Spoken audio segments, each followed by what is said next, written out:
Yan ang kapaligiran mga tambayers dito. Medyo malaki ang dagat. Ayan ang Cornish. Yan o, yung banggang yan pwedeng sumakay diyan, arkilahin. Ayan. Yan tayo.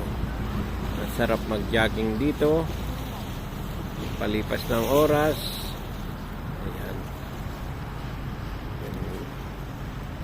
Yan, dito lang yan sa Cornish, Qatar. Dito lang yan sa Doha, Qatar.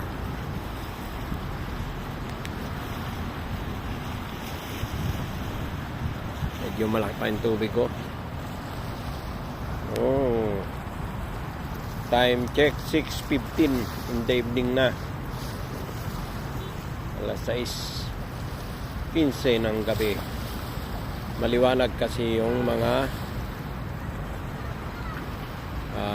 building dito, may mga ilaw.